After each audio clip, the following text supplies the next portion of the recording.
my wife's affair with my half-brother, and the ruthless revenge hidden in my father's will. My wife's late-night calls with my half-brother made no sense until my father's secret will reveal both their names side by side. I uncovered forged documents and proof they schemed to steal the lake cabin. My father had left me hidden evidence, testing whether I'd choose anger or justice. From that day, I built a silent, ruthless revenge through the law, exposing them both before the family. I was 39 when the law stopped being theory and became weather. You can dress for it, you can predict it, but when it breaks over your head, you still come home wet. My father died on a Tuesday with the television on low, the way men like him do. Boots by the door, stubbornness in the shoelaces. By Friday, the will I drafted 3 years earlier was already a stranger in my hands. If you've ever opened a document and felt a trapdoor swing, stay with me. Before we go deeper, hit like, tap subscribe, and tell me in the comments if one paper cut ever changed your whole life. Stories like this are heavy. It helps to carry them together. I'll tell mine like testimony, plain, under oath, and maybe it will keep you company. My name is Ethan Cole, 41 now, a small-town attorney who trusts signatures more than speeches. My wife, Lena, is 38, a middle school English teacher who can make a 7th grader care about commas and kindness in the same hour. We've been married 13 years, long enough to bury 2 dogs, refinance once, and memorize the squeak of every step in this old house. I believed we were a decent story. Some typos, sure, but legible. The third person in this mess is my half-brother Caleb, 45, a pharmacist in the next town over, and the kind of man who can turn a hello into an invoice. We share a father and a collection of arguments about what family owes. When we were kids, Caleb taught me the profitable magic trick of buying a 6-pack and selling it back by the bottle. I taught him how to stand still long enough to hear himself think. Neither lesson took. At first, the will read like we'd agreed, the house to me, the lake cabin to be sold and proceeds split, the machine shop to be liquidated with a trust made for scholarship funds in Dad's name. Then I saw the addendum, 1 page, notarized the month before he died, with 2 lines that changed the temperature of the room. To be conveyed jointly to Lena Cole and Caleb Sawyer. Below it, the description of the lake cabin, Lena's name, not with me, with him. I felt heat rise through my suit like shame had learned to use the furnace. "Did you draft this?" Caleb asked, already smiling as if I'd just agreed to buy from him whatever he was selling. "No," I said, and my voice stayed steady because habit is faithful. Dad must have done it with another attorney. The notary seal belonged to Sullivan Weeks, a firm in the city where Dad went when he didn't want to be seen. Lena squeezed my hand under the table, the way a person squeezes an armrest during turbulence. "We don't have to decide anything now," she said, teacher calm. Caleb turned the page and tapped the signature line like he was patting a dog. "Well, we will," he said. "Jointly, apparently. Grief and suspicion don't mix. They curdle. I buried my father in the ground and the question in my chest on the same day. After the service, the church ladies brought casseroles that could have survived a winter siege. I ate bites of everything and tasted nothing. Lena moved through the house like it belonged to someone else. Hands polite, voice soft, a kindness I wanted to trust. We lay in bed, facing opposite walls, the room holding the kind of silence that breeds. "You're quiet," she said. "You're not," I answered, and I hated the sound of myself. I went back to the will like some men go back to crime scenes. The addendum's language was too neat, the clauses too efficient, a kind of legal handwriting people use when they want to look honest. The signatures matched, the dates lined up, the notary was real, everything true and still wrong. I told myself a story in which my father was teaching me something, about generosity, about trust, about the danger of treating love like math. Then I found the call logs. Lena's phone bill sat in the drawer where we keep warranties and lost intentions. There they were. Late-night calls to Caleb, 30 minutes, 45, an hour, always on the nights she said grading took her under. I printed them, because paper has a way of making a thought stand still. I didn't confront her. I wanted to be sure, not loud. The next day, I drove to Sullivan Weeks and asked to speak to Harriet Weeks, a lawyer who wears certainty like a watch. She met me with the professional sorrow we offer the recently bereaved and the recently suspicious. "I drafted the addendum for your father," she said. "Alone?" "Alone," she answered. "He said he wanted to reward your wife's caretaking over the years and Caleb's help keeping the cabin afloat. He wanted them to collaborate." I smiled without humor. "Dad loved experiments." "Mr. Cole," she added, "your father was very clear of mind." "Clear isn't the same as kind," I said, and thanked her with a handshake that didn't give away rage. At home, Lena was grading essays about the giver at the kitchen table. She looked up with the earnestness of a person who has trained her face. "How was the city?" "Expensive," I said, and set my briefcase down like it was too heavy for what was inside. That night, Caleb texted, "We should talk sales strategy. Market's hot." I typed soon, then deleted it and wrote after probate. He replied with a thumbs up and a gif of money sprouting wings. I stared at the screen and understood I didn't know who my brother was anymore. Maybe I never had. I ran 5 miles for the first time in months. Not because I'm a runner, but because I needed a pain with a schedule. Halfway up Monroe Hill, a memory sucker punched me. The summer Dad taught me to rebuild the outboard motor, his hand over mine, grease like war paint. "Don't force a bolt," he said. "Persuade it." Some sons inherit money. Some inherit instructions. 2 mornings later, I found an envelope in the mailbox addressed in Dad's crabbed engineer's print. E. Read this last. D. Inside, a single sheet. "If this is in your hands, I'm not. You'll want to make this a trial. Don't make it a lesson." Below that, a line that changed the case I was building in my body. Trust is something you can measure, but not the way you think. He'd included coordinates: 42.698 N, 84.366 Dayu. The lake cabin. I drove up alone with a toolbox and the kind of dread that wears hiking boots. The cabin smelled like fish stories and old rope. In the bedroom closet, behind the false back Dad never told anyone about, I found a steel box with a combination he'd taught me with wrenches. 3, 8, 10, the sizes he reached for most. Inside, a ledger, a thumb drive, and a folded note with Lena's name on it. The ledger listed repairs and purchases for the cabin for the past 5 years, down to screws and sandpaper. At the bottom of several pages, a second hand had written CS, reimbursed with dollar amounts and neat check marks. On the thumb drive, folders dated and labeled with a cruelty only the accurate can manage. Call logs, emails, photos. The photos, nothing explicit, but enough. Caleb and Lena at the dock, an embrace that might be about comfort if you're charitable, a touch that isn't family if you're not blind. I stared until my eyes watered and told myself it was the cedar. In the folded note, my father's writing again. "If you found this, I'm trusting you with the difference between vengeance and justice. Take the road that leaves the most standing. It should have made me noble. It made me furious." I drove home under a sky that couldn't decide whether to cry or behave. Lena was in the garden, pulling weeds in the wrong shoes, hair in a knot that meant she didn't want to be a person anyone recognized. She stood when I walked up, hands dirty like the old days we both liked better. "Everything okay?" she asked. "No," I said, and set the steel box on the porch table. For a moment, we were a photograph. Wife, husband, evidence, June.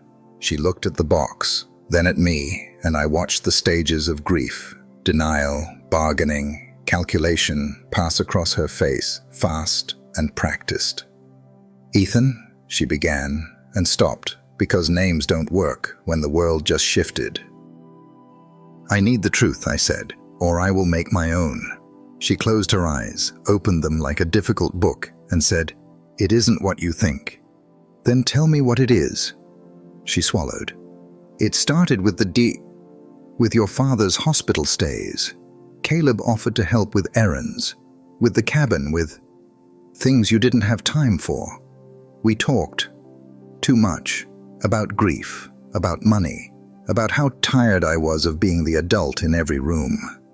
Did you sleep with him? I asked, and my voice didn't shake because law school trains you to keep your hands still in a fire. No, she said quickly, like speed could be proof, but I let it be everything else. And the addendum? She looked away. Your father said he wanted to make sure the cabin stayed in the family, that Caleb and I would work together. He trusted me. Did he? I said, and put the thumb drive on the table between us. Lena stared at it like it might bark. What do you want me to say? She asked finally. The part you haven't rehearsed, I said. She sat. I liked being needed by someone who wasn't my students. I liked being admired. I let the attention buy me, a little at a time. We were quiet a long minute. The neighbor's dog barked at a squirrel with conviction. Are you leaving? She asked. Not yet, I said, surprising both of us. I'm going to do this right. What does right mean to you? Fair, I said, and loud where it has to be. The next day I met with Judge Ramirez about probate scheduling. She's seen me win and lose without theatrics. She knows my tells and my ethics. How's your mother? She asked out of habit, before remembering my mother died when I was 21. I mean, how's Lena? Capable, I said. Complicated. I filed notice to inventory estate assets and requested the court's permission to secure the cabin pending disputed disposition. Words are tools. You use the right one, things open. Ramirez granted it without ceremony, and I drove to the cabin again, this time with a locksmith and a camera. I documented everything, dates, times, contents, like a man building a hallway through a burning house. When I came home, Lena had cooked my favorite, short ribs that fall apart with forgiveness. We ate in near silence until she set her fork down and said, I ended it before your father died. I told Caleb I wouldn't see him again except in rooms with witnesses. That would play better if it were true, I said, and immediately wished I had waited. Not every sentence needs to be a verdict. She flinched, then nodded, a small admission with a long shadow. I don't know how to make you not hate me, she said. Don't try to manage my feelings, I answered. Tell the truth and hold still. She wiped her eyes with the back of her wrist and said, Okay. 2 weeks later, we gathered the family, what little of it we are, for a second reading, this time in the church hall because my father loved a good room.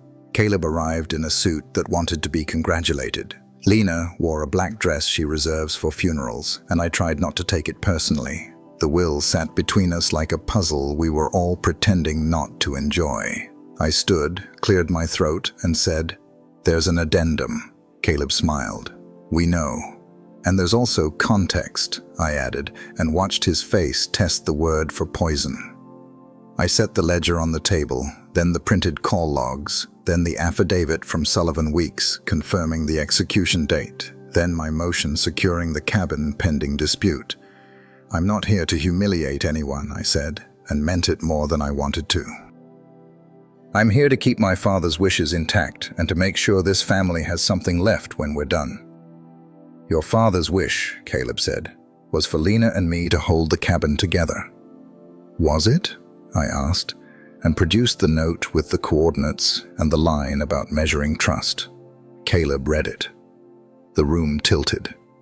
Are you accusing me of something? He demanded. I'm accusing both of us of being sons who disappoint a father, I said, but only one of us tried to monetize it. Lena's hand went to her throat, a reflex I recognized from 1,000 mornings. I took a breath. I'm proposing a solution. Caleb snorted. Of course you are. Sell the cabin as originally planned, I said. Split the proceeds equally between me and you.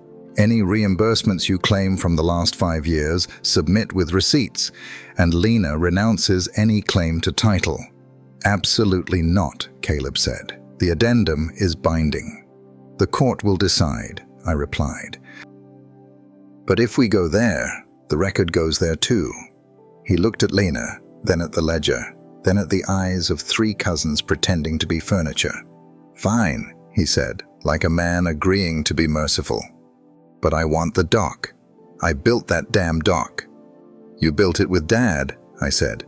"We'll auction the dock to you for $1 if you'll come help me tear it down." He almost laughed. "Deal." We shook hands in a grip that remembered childhood and forgot decency. Lena exhaled like she'd been underwater. I didn't look at her because I wasn't done being fair yet. That night in bed, she said, "Thank you." "For what?" "For not choosing spectacle." "I'm a lawyer," I said. "I sell resolutions, not entertainment." She was quiet then. "I want to make amends. You can count." "Start with honesty," I said, "and we'll see about arithmetic. Halfway through this, tell me, if a document with your spouse's name and your sibling's name landed on your table, what would you do? Would you burn it all down or make a plan that hurts slower but better? Drop your answer in the comments and subscribe if you want to hear how the rest of this holds, because the house is about to shake again. The sale process turned into a calendar you could bruise your hip on. Inspections, appraisals, surveyors who talked like cartographers in love. A parade of couples imagining their future against cedar walls that had heard more than they should. Caleb showed up for every appointment like he was auditioning for custody. He brought coffee for the agents and advice for the inspectors and stood just far enough from me that onlookers wouldn't assume we shared a last name. On teardown day, he and I took the dock apart. We worked like men who remembered how. Reverse the build, unscrew in the pattern you tightened, stack planks as if order alone could absolve. The lake watched without comment. When we got to the last board, he said, "Dad would hate this." "Dad hated rot," I said. "He loved what holds." He nodded, and for a second the boy in him knocked on my ribcage. "I didn't," he started. "I know," I cut in. "You didn't think long enough to call it what it was." He didn't argue. We loaded his planks into his truck and pretended we were transporting history and not evidence. Back in town, the gossip slowed to a manageable buzz, the way a wound stops shouting when it realizes you're not listening. Lena moved through the school year like she owed those kids the version of her she'd promised at orientation. At home, she practiced a new grammar. "I was wrong. I'm sorry. What do you need?" Sometimes I needed silence. Sometimes I needed her to sit on the floor with the shoebox of bills and prove that secrets were not invited. We started counseling with Dr. Hayes, a woman in her 40s who wore sneakers with her blazers and made eye contact like a sport. "Trust," she told us the first day, "is not a feeling you lost. It's a set of behaviors you stopped doing. You can add them back or not, but decide." She had us draw 2 circles on a page, one labeled marriage, one labeled wreckage. "Every week," she said, "put 5 minutes into moving one thing from wreckage to marriage." The first week, Lena moved passwords. I moved whereabouts. The second week, she moved late-night grading. I moved accusations I rehearse in the car. None of it felt cinematic. All of it felt like work that adults do when they remember they wanted to be adults. The cabin closed in late fall for more money than we deserved because lakes charge for the light they throw. The proceeds wired, the trust funded, the ledger closed, verbs aligning the way you want them to when the world has misbehaved. I sent the scholarship paperwork to the high school guidance office, the line with my father's name crisp and clean. Lena drove the first check over, hands shaking like delivery itself counted toward penance. Caleb sent me a photo of the dock reconstructed on his pond, planks familiar as handwriting. Under it, a text, "Come by sometime. Beer in the boathouse." I typed, "Sure," and didn't go. Forgiveness is not attendance. In December, I found another envelope from my father in an old tackle box, this one smaller, the handwriting messier, as if time had shortened his patience. To Ethan. Last lesson. Inside, a single index card. You can measure a beam by load, a person by what they carry when no one is clapping. Below it, a postscript. Tell Lena I saw her take care of me when I was impossible. Tell her that counts. I stood in the garage with the smell of oil and winter and understood I had been given mercy I didn't ask for. I told Lena. She cried the way people cry when a note arrives 10 minutes after they decided they didn't deserve mail. I didn't take care of him for a gift, she said. I know, I answered, but he gave one anyway. Christmas came gentle. We put lights on the porch and pretended they were for everyone else. At the church service, the pastor asked anyone carrying regret to stand. We stayed seated. We were tired of performative weightlifting. On the way out, Claire pressed my hand and said, "Look at you two, learning maintenance." And I loved her for making it sound like dignity. In January, the school district cut Lena's program funding. She took a side job tutoring at the library, and I watched her build a small economy out of patience and dry erase markers. One evening, Mrs. Adler, the town's unofficial ombudsman, stopped me at the grocery store to say, "Your wife taught my grandson to read big words without fear." "Which words?" I asked. "Nevertheless," she said proudly, "and apology." I went home and told Lena we were rich. We added a ritual called Say the Unspectacular, 5 minutes each night to narrate truths no one brags about. I'm folding the towels the way you like. I'm worried the car sounds different. I didn't think about him today. I didn't check your phone when you were in the shower. We stamped those sentences as wins, not because they were heroic, but because they were ours. Spring hauled itself out of the cold like a union man. We built back into our calendar what we could afford: bowling on Thursdays, takeout on the floor when Fridays were long, and once a month a drive without a destination where we let the radio pick who we were. On one of those drives, Lena said, "I wrote to Caleb." "What did you say?" I asked. "That I forgive him enough to stop rehearsing what I'd shout if I saw him in public," she said. "And that I don't want to be in the same room with him again." "Fair," I said, and meant it. She squeezed my hand across the console like a peace treaty that fits in a palm. There were relapses, because any chart of recovery drawn honest looks like a seismograph. A smell, his cologne's cousin, could send Lena to the sink to breathe. A joke about pharmacy discounts at a cookout could make my hands go cold. We learned to say, "That hurt," and "Okay, it hurts less now," without needing to assign points. In April, the scholarship committee sent us the first winner's essay, a kid named Mateo, first-gen college-bound, writing about building a porch with his grandfather. He wrote, "We measured twice and cut once, but we still had to sand like our apologies were attached to the grain." I read the line aloud in the kitchen and felt something in me sit down and behave. Half a year after the sale, Caleb asked to meet. We sat at a diner that still believed in pies under plastic domes. He looked older and younger, the way men do when consequences pick their clothes. "I'm marrying someone," he said. "Her name is Ruth. She knows the story." "Congratulations," I said, because etiquette is the cheapest kindness. "I'm sorry," he added, and it landed like a coin in a jar we hadn't labeled yet. "I know," I said. "Me too, about many things." We paid separately. That felt correct. June brought a thunderstorm that knocked out the power for 12 hours. We lit candles and read from the box of paperbacks we never admit we love. Around 10, the house settled into a creaky orchestra, and Lena said, "Do you want to renew our vows?" "No," I said, honest and immediate. "I want to renew our habits. Vows don't hold a roof. Habits do." She laughed, like a person let off a hook, and said, "Deal." We wrote a list on a recipe card and stuck it to the fridge with a magnet that used to hold coupons. Hold hands during the weather report. Confess envy before it becomes a plan. Invite people over even when the house is messy. Say I'm hurt before I'm mad. Leave the last cookie for the other person unless you really need it. Then say so.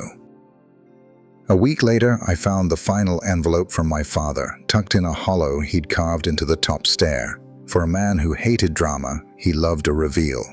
"If you've made it this far," he wrote, "I'm proud. I didn't test you to break you. I tested you because I broke some things myself and didn't want you to inherit only that." He signed it with his initials and a joke about how much I charge per hour. I laughed alone on the stairs and let grief and gratitude share a bench. By August, the town forgot, the way towns do when new drama pays better. But our house remembered selectively, forgiving the slam of a door, holding on to the way the couch cushion dips where we sit too long on Sunday afternoons. I still woke sometimes at 2, listening for legal arguments that didn't need to be made. When that happened, I walked to the kitchen, poured water, and wrote on an index card, "I am here. She is here. The roof is holding." I stamped the card with a tiny star, an inside joke no one else needed to get, and slid it into a shoebox labeled "Kept." On the anniversary of Dad's death, we drove to the lake and sat in the public park where people try out new versions of themselves. We ate sandwiches, the kind that fall apart obediently. Lena rested her head on my shoulder. "Tell me one thing you still don't trust," she said. "My memory," I answered. "It tries to make a museum out of a crime scene. Tell me one thing you trust anyway." "You," I said, and the sky didn't crack open or send doves. She just breathed easier, and that was worship enough. We stood by the water and skipped stones with the precision we used to save for arguments. "Do you think your father would approve?" she asked. "He taught me the difference between vengeance and justice," I said. "I think he'd approve of the math we're doing." She smiled, and I could almost see the ledger in the air, debits, credits, balance in a currency only we spend. The night before school started, Lena set out first-day folders with stickers she claimed were for the kids, but also for her. I packed my briefcase with files and a sandwich and a photograph of us from a carnival booth where my hair regrets its choices. At the door, she kissed me the way you do when you mean a day and a decade, then said, "Thank you for staying." "Thank you for not asking me to lie about how hard it is," I said. "We're not a miracle, we're maintenance. Some days we hold, some days we sway. Every day we check the bolts. There are houses where you can shout and the drywall forgives you. Ours prefers we talk like we're in a courtroom where the judge is also the roof. If you carried us to the end, thank you. Would you have stayed or would you have walked? Would you choose the match or the wrench, the spectacle or the slow repair? Tell me in the comments. I read them all. And if quiet, clever revenge, the kind that leaves the most standing, makes sense to you, like and subscribe so you don't miss the next story.